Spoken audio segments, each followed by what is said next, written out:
Salut, moi c'est Clara, accompagnante à la naissance. Bienvenue dans le podcast du monde de Lulu sur la grossesse, l'accouchement et même après. Ici on écrase les clichés pour reprendre confiance en soi et en son corps. Bonjour, j'espère que tu vas bien. Celles et ceux qui me suivent déjà sur Instagram le savent, donc du coup j'ai une entreprise qui s'appelle Le Monde de Lulu. J'ai 2 enfants de 7 et de 2 ans qui ne sont pas gardés, qui ne vont pas à l'école puisque nous pratiquons l'instruction en famille, couramment appelée école à la maison. Du coup, quand je partage un peu mon quotidien ou quand j'ai des ateliers avec des clientes, on me dit souvent que je suis courageuse de faire ce que je fais. Ah, je sais pas comment tu fais, moi je pourrais pas, etc. Du coup, en cette fin d'année, je me permets une remise en question sur mon entreprise, mais aussi sur mon point de vue d'équilibre pro et perso. Alors aujourd'hui, dans cet épisode, je voulais profiter pour te partager un peu sur ce fameux équilibre de vie de famille, vie professionnelle, sur mon organisation, etc. Cet épisode a pour but de te dire qu'il n'y a pas de secret, hein, à part endurer la fatigue comme personne. Enfin, sans rire, je préfère prévenir, j'ai aucune recette miracle. J'ai accumulé une dette de sommeil ces 2 dernières années, car Eva avait vraiment besoin d'énormément d'accompagnement dans le sommeil. Et énormément, c'est un euphémisme. Et puis j'ai lancé mon entreprise dans la foulée. On a acheté une maison avec un tas de travaux. On n'a pas été épargné au niveau des démarches administratives compliquées. Je ne me suis même pas épargnée de façon générale, voilà. Et puis ça devenait vital d'avoir un épanouissement professionnel. Parce qu'il y a 3 ans, je pensais pouvoir vivre sans, être ce qu'on appelle mère au foyer, entre guillemets. J'aime pas ce terme, mais ça me suffisait. Mon métier, c'était d'être maman et de faire l'instruction en famille. Et en termes de temps, c'est largement suffisant. Les journées ne font que 24 heures. Mais du coup, on a une vie un peu particulière. On vit loin de nos familles. On a beaucoup déménagé en ces temps. J'ai pas énormément d'attaches. J'ai assez peu d'amis qui me confier au quotidien et j'avais envie en fait de m'épanouir personnellement d'une autre façon que ce que je faisais avant et j'ai cherché ce qui pouvait me plaire et puis entre ça et le fait que je m'étais vraiment trouvé une passion pour tout ce qui était en termes de parentalité, d'accouchement, etc. J'ai fini par ouvrir mon entreprise. C'était la meilleure des solutions. Les planètes se sont un peu alignées, comme on va dire. Euh, C'était la vocation qui était trouvée. Et du coup, j'en avais déjà parlé dans l'épisode 1 et dans l'épisode 5 du podcast, dans lesquels je raconte comment je suis venue à être accompagnante à la naissance, en fait. Donc voilà, laisser tomber l'école à la maison, c'était hors de question. Parce que ça fait partie de notre choix de vie, de notre choix d'éducation de nos enfants. Mais il fallait vraiment trouver un juste milieu. C'est-à-dire que la priorité pour moi, ça a toujours été l'école à la maison. Euh, Parce que, voilà, je vais expliquer les raisons qui nous poussent à faire l'école à la maison, parce que ça a été une question qui nous a été posée. Mais ça a toujours été une priorité, mais j'avais envie d'un peu plus. Quitte à être peut-être plus fatiguée, plus chargée mentalement, etc. Je m'étais dit qu'au pire, ce sera un équilibre à trouver en fait au fur et à mesure euh, de notre vie. Donc j'en ai profité pour noter les questions qu'on m'a posées en story sur tout ça. Je vais y répondre dans cet épisode et puis à la fin je ferai un mini bilan. Je vais en profiter voilà, pour faire un bilan de cette année pour me permettre de mieux enchaîner 2023 et expliquer un petit peu ce qui va se passer ici et un peu ailleurs dans mon entreprise. Donc la toute première question qui est la question la plus courante, c'est pourquoi on fait l'école à la maison. Et la question qui va souvent avec, c'est est-ce que tu es anti-école du coup? Alors je vais répondre parce que c'est une question qui est légitime et que je pense que si j'y réponds pas et qu'on n'en parle pas et qu'on n'explique jamais pourquoi on fait ça, les personnes qui sont hyper sceptiques ne comprendront jamais non plus. Donc je pense qu'il faut ouvrir la communication.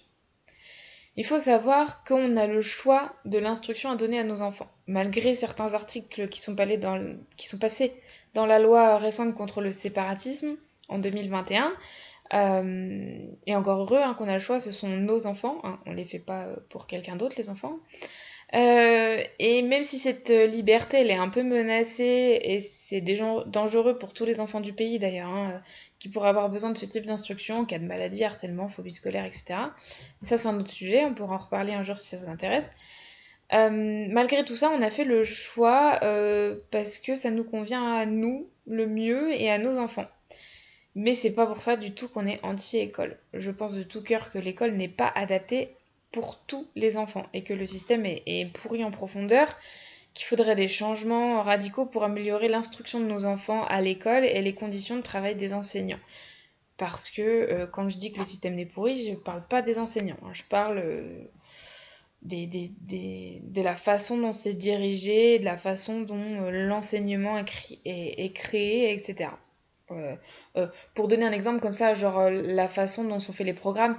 Moi, par exemple, en tant qu'élève, tous les ans, il y avait quelque chose qui changeait dans le programme. Les profs n'étaient pas forcément mis à jour ou alors à la dernière minute. C'était pas pratique. Enfin, il y a une faille dans le système. Je pense qu'il faut arrêter de toujours tout changer et puis d'essayer de faire croire que tous les élèves peuvent suivre un niveau par tranche d'âge. Voilà, mais ça, ce sont des convictions personnelles, et encore une fois, c'est un autre sujet qu'on pourrait approfondir une autre fois si jamais vraiment ça intéresse. Je te laisse un peu faire le parallèle là, avec ce que je pense du système médical et du système des naissances en particulier. C'est un peu la même chose. C'est que, voilà, il y a des problèmes dans le système et qu'il faudrait changer les problèmes en profondeur pour améliorer la prise en charge des patientes et ou, dans le cas de l'éducation nationale, des élèves. Je trouve que la possibilité pour tous les enfants de France, quel que soit son niveau social, d'avoir accès à l'école de façon gratuite, c'est génial. Voilà, c'est mon avis objectif sur l'école. Mais les grosses classes, le manque d'inclusion, la baisse des niveaux, le fait qu'on attend à ce que tous les enfants aient le même niveau au même âge, sans prendre en compte le plaisir d'apprendre par le jeu, les goûts de l'enfant à une certaine période, et je pourrais citer un milliard de choses, le fait qu'on ne prend pas forcément en compte les études sur le développement du cerveau des enfants, etc.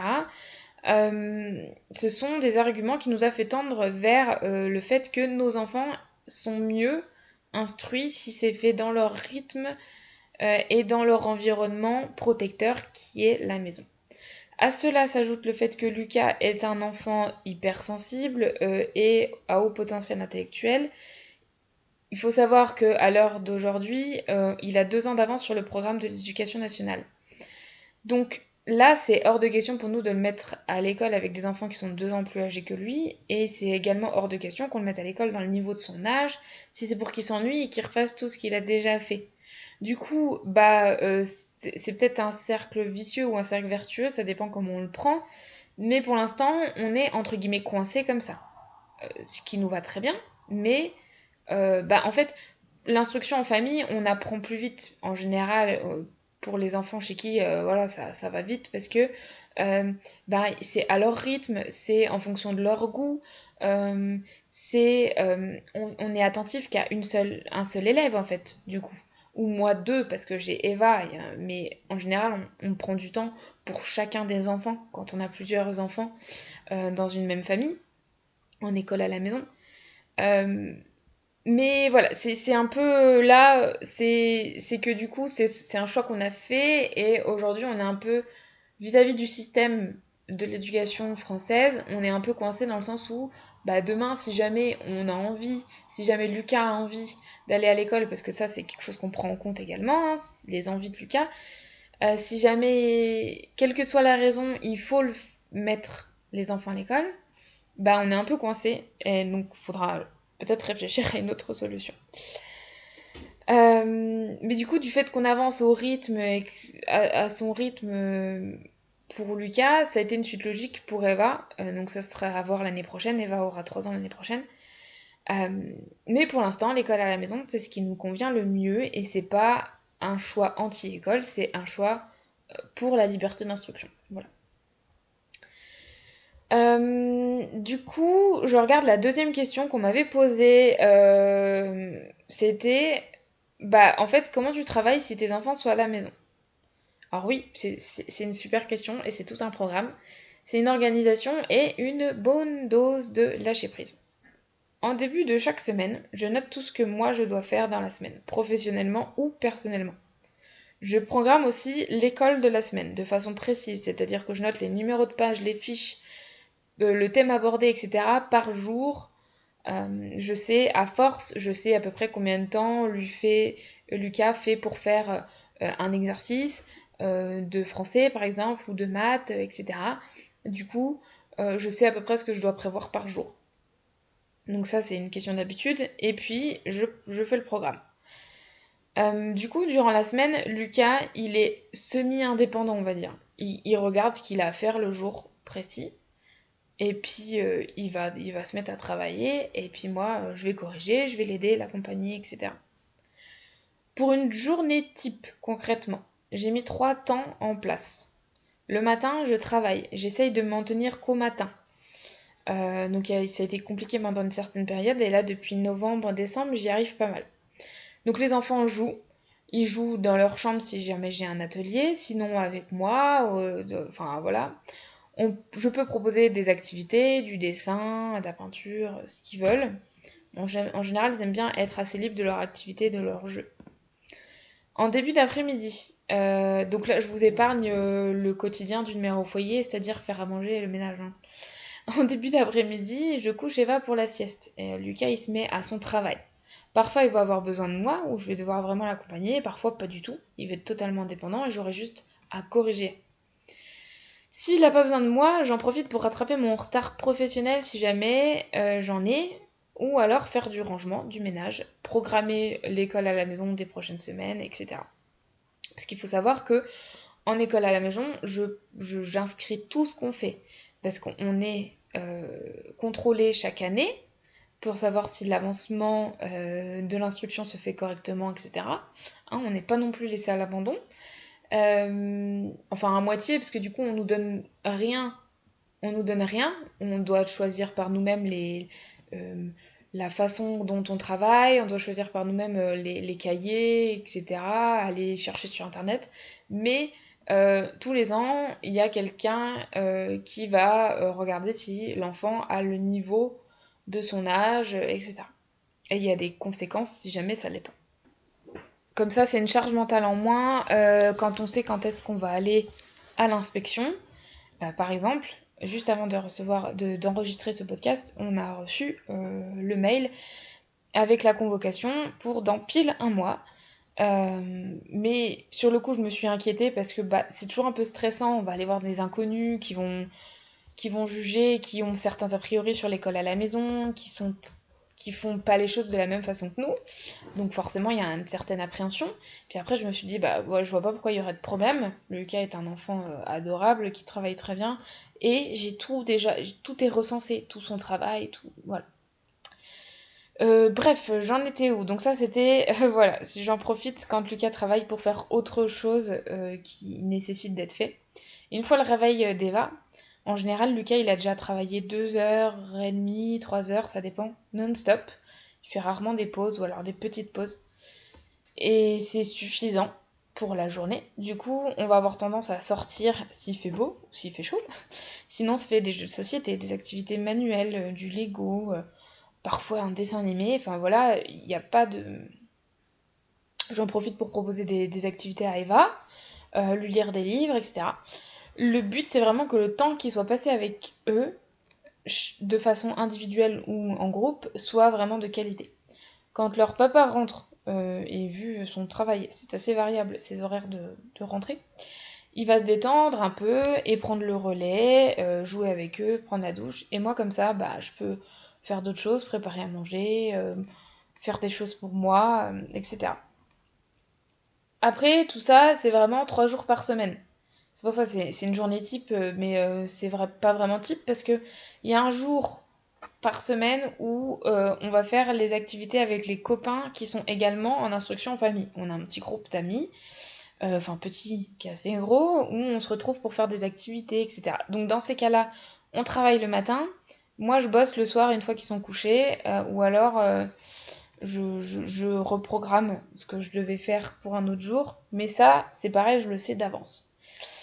Et puis, il y a un autre jour dans la semaine où je vais faire les courses, parce que j'aime bien faire les courses en semaine, puisque bah, justement j'ai cette liberté d'emploi du temps. Donc c'est pareil, je bosse à un autre moment, etc. Le but, c'est que cette organisation fasse que c'est notre vie de famille qui soit toujours la priorité. Le week-end, il n'y a pas de ménage, rarement des courses, peu de travail pour moi, à part un peu sur les réseaux sociaux. Mais voilà, le but, c'est ce que je disais au début, c'est que euh, j'ai fait ce choix d'avoir une entreprise, mais de continuer l'instruction en famille, parce que la priorité, c'est les enfants. Donc, la priorité, c'est l'instruction en famille, la vie de famille, etc. Et que tout ce qui est entreprise, bah oui, ça passe en deuxième. Alors, ça peut paraître bizarre pour certains entrepreneurs, peut-être qu'il y en a qui m'écouteront là et qui se diront bah non, c'est pas comme ça que ça se passe, l'entreprise ça doit être la première chose, puis une fois que c'est lancé, après tout roule. Bah non, moi je vois pas les choses comme ça. C'est-à-dire que si jamais je voulais avoir un travail qui me rapporte énormément, enfin en tout cas plus qu'une entreprise, petite entreprise comme la mienne, un travail qui me rapporte et que le travail fasse partie de mes priorités, j'aurais pas lancé mon entreprise, hein, je me serais, ou alors pas de cette façon-là, et je serais passée salariée, mes enfants iraient à l'école, etc. Vraiment, le but, c'est que l'entreprise, moi, je puisse vraiment faire ce que j'aime, c'est-à-dire aider les femmes, accompagner les femmes enceintes, etc.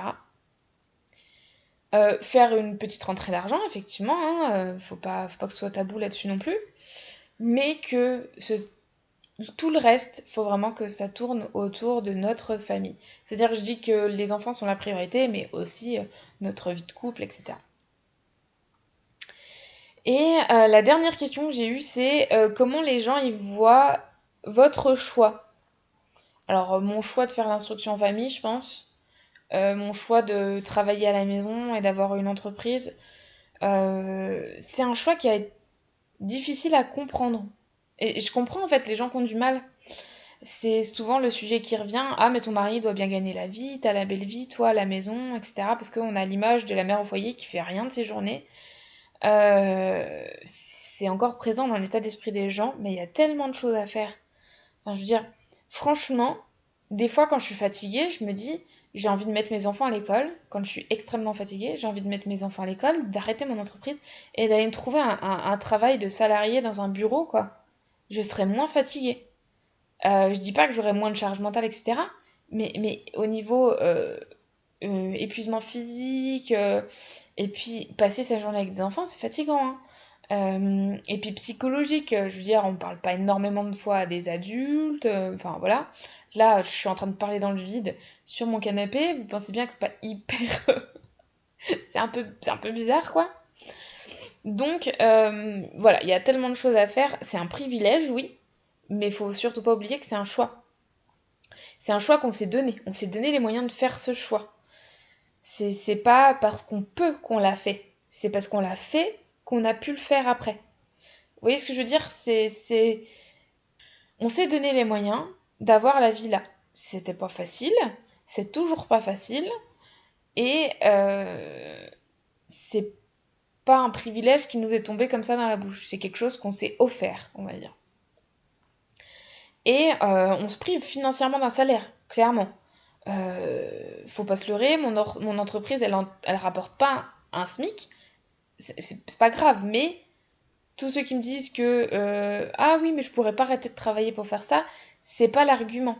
Il y a effectivement quand on est une femme seule, enfin je veux dire, oui, il y a des situations exceptionnelles, mais quand on est dans un couple comme le nôtre, où il y en a un des deux qui travaille et l'autre qui reste à la maison, c'est pas parce que on l'autre gagne très très bien.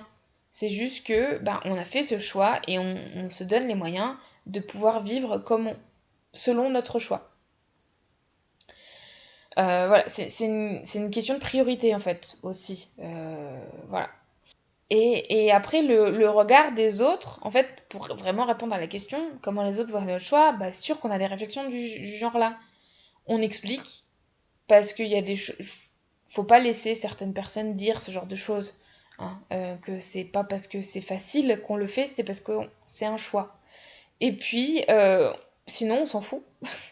On s'en fout ce que les gens nous disent. Ce qui compte, c'est pas le fait, c'est pas ça, c'est pas ce que les gens nous disent, c'est pas ce que les gens pensent de nous, c'est le fait qu'on soit bien, on est bien dans notre basket, on a trouvé un équilibre familial, personnel dans notre vie, et on est très heureux comme ça. Et puis, on est soutenu quand même par des membres de notre famille.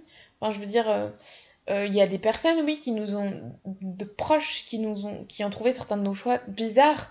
Je pense par exemple à mon beau-père, qui au début trouvait ça très bizarre de faire l'école à la maison. Alors lui, il a une éducation particulière aussi. Il n'a pas une enfance facile non plus. Donc, c'est particulier quand son fils leur a annoncé qu'on faisait l'école à la maison, etc. Ouais, c'est bizarre ce que vous faites. Il nous a donné ses inquiétudes, on lui a expliqué, et puis il a dit bah on verra, et puis voilà, ça s'est bien passé. Moi j'ai toujours eu le soutien de ma maman, ça c'était un avantage parce que ma maman, vraiment, elle a toujours trouvé ça. Alors, en plus du fait que jamais elle aurait jugé ce que je faisais, elle a toujours trouvé ça génial en plus. Donc voilà. Et puis après, bah, les autres personnes, voilà, encore une fois, on explique, on informe, et puis après, en fait, on prouve en gros par nos actes que ça fonctionne. Voilà. Après, en ce qui concerne mon métier, c'est vrai que c'est un métier un peu controversé. J'ai des critiques qui vont de bon train, du fait d'être doula, voilà, accompagnante à la naissance, t'es pas... On est pris vite pour des charlatans, en fait, voilà, faut le dire. Hein. Euh, Parfois, c'est difficile, mais j'essaye toujours de me centrer sur pourquoi je fais ça, en fait. Et ça va mieux. Et puis voilà, j'ai un mari qui me soutient de toute façon. Peu importe ce que j'entreprends, il sera derrière moi. Même s'il n'est pas d'accord sur la forme, sur... par exemple, ça se peut qu'il y a des choses voilà, que lui, il ferait pas comme ça. Mais je- il sera toujours dans la communication et dans le soutien. Voilà. Il me fait, vas-y, je te suis. Donc ça, c'est... Alors, moi, c'est pareil de... Moi envers lui, hein, c'est pareil. Euh, mais voilà, on est avant tout meilleurs amis, hein, donc même si c'est pas tous les jours tout rose, faut aussi être clair là-dessus, parce que même si on fait de notre famille la priorité, euh, ben c'est pas pour ça que c'est parfait. Voilà. C'est rassurant, voilà, d'avoir toujours quelqu'un qui est là pour me soutenir, quelles que soient mes ambitions et mes choix. Et puis en termes d'éducation, de façon générale, on est d'accord, et la priorité est la même pour chacun des membres de notre famille. Qu'on soit d'accord, qu'on soit pas d'accord sur des détails, la principalité, je ne sais pas si ça se dit, de notre famille, c'est de qu'on soit heureux ensemble. Voilà. Voilà, en tout cas ça c'était pour les questions qui sont revenues énormément en story, qui reviennent énormément. Donc comme ça, j'ai blablaté là-dessus. Je sais pas combien de temps je suis, mais il va falloir que je fasse... Ah oui quand même, il va falloir que je fasse mon petit bilan comme j'ai promis. C'est assez mitigé, j'avoue, le bilan 2022. Au début 2022, mon entreprise elle a bien décollé. Je me suis un peu perdue en termes d'organisation avec les enfants, etc. Et tout ce qu'il y avait à côté. Donc au lieu de prioriser comme c'était le but, j'ai voulu donner un peu de la tête partout. Et puis mi-2022, je me suis retrouvée un peu épuisée. J'avais besoin de vacances, de décrocher, ça devenait vraiment vital. Du coup, j'ai un peu abandonné mon troisième bébé, donc mon entreprise, pour vraiment me recentrer sur ma famille, revoir mes priorités. Euh, et ça m'a mis un gros coup, en fait, lors de la période la plus sensible en termes de business, on va dire, de juillet à octobre. En termes de rentrée d'argent, c'est toujours compliqué parce que les gens sont en vacances, à moins d'être dans le secteur du tourisme, évidemment. Les gens sont en vacances, etc. Il y a la rentrée scolaire, donc ça a été un peu compliqué et j'ai décidé de revoir toute mon organisation en fin de cette année pour me fixer des objectifs réalisables. Du coup, objectif 2023, c'est retrouver une entreprise stable avec un revenu correct. Euh, alors encore une fois, je vise pas le SMIC. Hein. Le but c'est au moins de rentabiliser tout le travail que je donne en fait. Euh, et puis là, c'est vraiment en termes d'argent hein, qu'il faut parler, parce que j'aime ce que je fais. Aider les femmes, accompagner les femmes, ça me prend un cœur, mais c'est pas pour ça que je dois le faire gratuitement. Hein. Donc il y a un moment, quand on veut pas faire les choses gratuitement, on parle d'argent. Il ne faut pas que ce soit tabou là-dessus. Donc voilà, quand j'ai lancé mon entreprise, le but c'était vraiment de travailler que le matin. Atelier, contenu, administratif compris, tout compris. Pour me consacrer à mes enfants et aux activités l'après-midi et ne plus travailler le week-end. Donc il faut maximiser l'automatisation des réseaux sociaux à ces périodes-là. Je vous assure, c'est pas facile. C'est une sacrée prise de tête parce que il faut être clair sur le fait que les gens, si ma vitrine c'est les réseaux sociaux, les gens sont plus souvent sur les réseaux sociaux le week-end. C'est logique. Ils travaillent pas ou moins. Enfin voilà. Parce qu'au final, mon entreprise faisait des bons chiffres, mais je me sentais, au début de 2022, mais je me sentais pas si bien que ça en fait. J'abandonnais forcément quelque chose à côté. J'avais l'impression d'être toujours sous l'eau, etc. Donc pour 2023, je veux continuer à aimer ce que je fais, ne pas me laisser envahir par le travail, savoir me dire stop à moi-même, hein, parce que toujours et encore, la priorité ce sont les enfants et notre famille, et je suis sûre que le reste roulera bien. Et puis, bah, si c'est pas le cas, faut pas que je culpabilise non plus. Il y a un moment, voilà, c'est un choix d'avoir fait de ma vie de famille une priorité et de mon entreprise la deuxième place. Donc, il faut aussi récolter ce qu'on sème, comme on dit.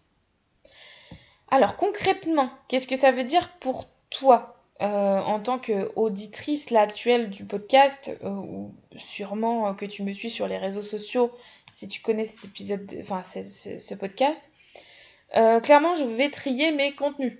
Je garde le podcast, que je double même. On passera à 2 épisodes par mois à partir de janvier 2023, parce que j'adore, c'est simple. J'ai juste à parler, je suis comme je suis, voilà. Et puis je suis sûre qu'en termes de business, ça peut être un plus. Je garde le blog, mais les articles seront des résumés des épisodes de podcast pour celles qui ne sont pas intéressées à 100% par le sujet, celles qui n'aiment pas écouter un podcast ou celles qui n'ont pas le temps, ou justement pour passer de lectrice à auditrice. Je garde Instagram, évidemment, c'est ma vitrine principale, mais c'est fini depuis septembre d'ailleurs, les 5 posts par semaine, c'est pas possible, j'étais sous l'eau. Donc on va rester à 3, avec un thème par semaine en story pour compléter les posts. Il y aura même un thème mensuel sur tout Instagram, c'est-à-dire story et post compris. Comme ça, on s'y retrouvera plus facilement. Et puis pour les infos, pour info aussi, je suis passée à TikTok en novembre, un réseau social auquel je ne suis pas du tout familière. C'est une grosse sortie de ma zone de confort, mais ça a du potentiel. Je vous demande pas d'aller me suivre sur TikTok, le but vraiment c'est de voir